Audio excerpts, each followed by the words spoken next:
I'm here with Joe Rotella, who has brought a wonderful array of jewelry, which is woven and also wood, and it just sounds like so fun. It actually really was. We made a bunch of these and had friends over, and everybody was stitching and sewing, and it did turn out fun.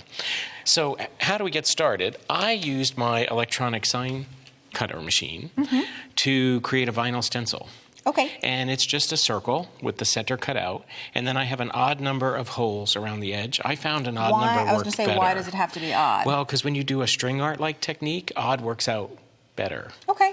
Just works. I'm going to believe you. So then you take this after you've weeded it, and I just stuck it on a thin piece of wood.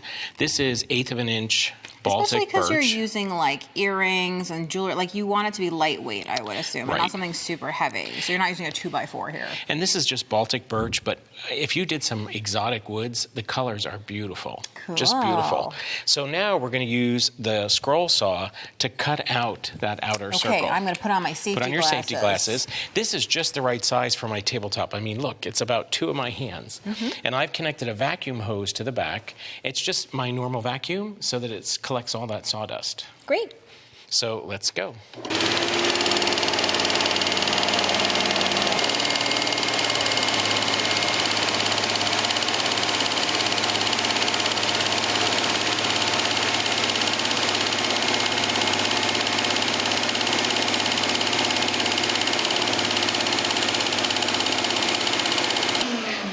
So you can see how you'd work your way all the way around. Yeah. And if you need to stop, do like I do. Just veer off like the exit ramp, right? Okay. Does that make sense? That makes total sense to me. So if we made it all the way around, we'd have a piece that looked like that. Okay, I can see. So it's just slowly making your way around, going off the exit ramp whenever you need to get out. Break. Okay. Next, you would drill a pilot hole right in the center. So a pilot hole, for anybody who doesn't know, is just because how would you get a blade into the inside? Because once you have this hole, we can take the blade out, thread it through the hole, and now we can cut the inside out. And that is how, of course, you end up with this one. Exactly. Okay, so I get it. We're going cut till we get to here. Then we get to the pilot hole, and finally we are left with our ring, which then we are ready to make some more holes. Right, right. So I have a tiny drill press here. I mean, look at the size. It's about the size of one hand, and it's amazing how tiny the bits can be. So you'll want to check and make some pilot holes, test holes, in a scrap piece of wood to see what size needle will work through the holes. Oh, of course, because if I go ahead and I grab one of these needles, I can see that you're going to want to compare the needle for the stitching that we're going to do to your needle size in order to pick it, and it looks like you have hit it perfectly with something that's right in the middle there. Exactly. So this is a number 22 needle. So I'm going to start drilling some holes. Now the trick I learned, see that little pile of sawdust that it makes? If I was going like 1 puff, 2 puff, and then I decided this is crazy. Okay. Do every other hole. Oh, because then the sawdust isn't in the way and you can clean it all at once. Exactly. So now we can really kind of rock and roll all the way around this piece. I can see that this actually goes very quickly, Joe.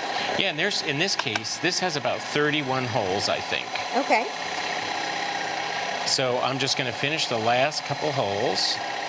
And you can hear how smooth it is. Yeah, and it doesn't seem like you're encountering a lot of resistance or anything. No. Again, we're using a thin wood because it's jewelry, so super easy. And you can open this up and change the torque. Okay. So depending on how hard you need to press, that's it. Now, I didn't drill the hole at the top because if I learned the hard way, if I do this last, sometimes I may want it to be a brooch. It doesn't need a hole or a magnet. Oh, okay. Right? And then you just peel off your stencil. Can you reuse the stencil?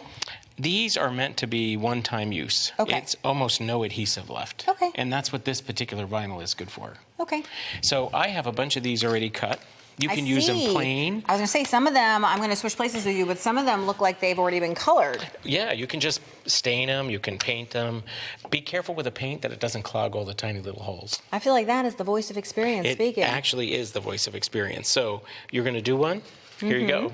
Oh. Now you have a choice. Now, but here's my question, Joe. There's so many different ways to sew this. How do I choose? Or is there a right way? And do I start at the front? Do I start at the back? If like, there what do was I do? a right way, I don't know it. Okay. So what you're saying is just go ahead and stitch. I put something through about a yard, leave 2 or 3, 4 inches as a tail. Okay. Because you don't knot the end. You just weave it through later when it's all done. Oh, okay. And I used a piece of tape just to hold it in place. Okay, clever.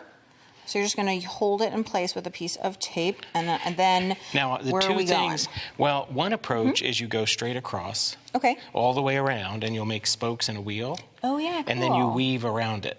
The other approach is like good old-fashioned string art. Okay, you do the fancy way. I'll do the basic way. Wheels on. Oh, so you're doing the spokes, I'm doing the string art. And you're doing the string art. And actually, didn't you say that you had a bunch of friends over and that you guys did this sort of sitting around together? We did. That sounds like a fun thing to do. I can totally see that for, my friends love to craft, and it's an easy thing to get them to do. I've already gotten a tangled thread here. No, I didn't expect that of you. I know, but one of the things with embroidery floss is if you kind of jam your needle in there, it pulls on out just like that. But you can see this kind of goes pretty fast. It does, and it's one of those things I can see that you could prep all these pieces for like a kid's birthday party or even, an adult party where you could have a lot of people who just want to do the stitching part of it, and then they would walk away with finished jewelry. This would be great for a class, actually. And it's kind of mindless. Is it okay to say that? Yeah, 100%. I love those crafts that you can do while you're watching TV, talking on the phone. You know what I mean? Also airplanes. Well, and we had a lot of fun playing with fibers. And as an example, for this part where you're actually going through the holes, a thin fiber works great. Like embroidery floss, which is what we're using right now. But you could also use a thin yarn, I assume. But if you're going to weave all the way around, I would use something thick and fluffy. Actually, a friend asked me, she's a knitter, and she said, I have a lot of tiny, like a yard or two of leftover yarn from projects. Do you have any use for it? And I was like, what would I use? I mean, I feel like I never want to turn any free stuff down. No, but I was like, because you're a craft hoarder. Yeah, I'm a craft hoarder. But I was like, what am I actually practically going to do with that? But this seems like the perfect kind of project. Or if you've ever been to a yard sale where they're selling like bags of leftover, fibers and stuff like that, like this is really the perfect craft for that kind of thing. And when we first started, it was a little like, oh no, this is no fun. After we made one, everyone was like, do you have another one cut? Can I do another one? So I was cutting discs like frantically fast. Well, I think it's the other thing, which is sometimes you just don't realize what it's going to be until you're close to done. And then when you start to see the possibilities, this is where imagination comes in. When you look at something as simple as a piece of wood, what can you imagine it would be? I mean, it's kind of like sculpture. You have carved away from this wood, first the discs, and now by adding the color, the string, the texture, you're really making something brand new and totally exciting. Now, okay, Joe, you done? I have made it done. through. I gave you a little one. I wasn't thinking. You did. You gave me a I little one. I'm a cheater. I should have taken a little one. I'm a super cheater. And it's not perfect, and that's totally fine. Right? But now you can take another fiber, and I'll give you a big puffy one. Cool. And over, under, over, under. Start from the center. Okay, so over, and work under, your way over, out. under, over, under. Here we go. Start my way from the center. I feel like I should be able to do this. And I've noticed that we're using tapestry needles, which in case you can't see, this has a blunt end. It's not a sharp end. And that's important because you don't want to create new holes in the fiber that surrounds it. I was thinking you don't want to create new holes in me. I stab myself a lot when I sew, I'm not going to lie. I think it's just the nature of being a clumsy person. You don't use a thimble?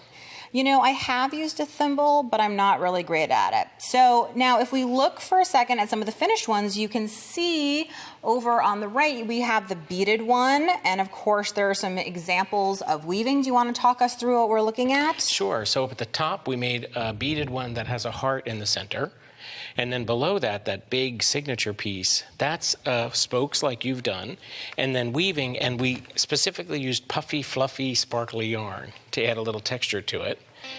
Then we have some, I think here, is a string art piece. Super cool, so different. I can see that the two earrings are different. There are so many possibilities for having fun with this, and I hope that you are going to have some fun with it too.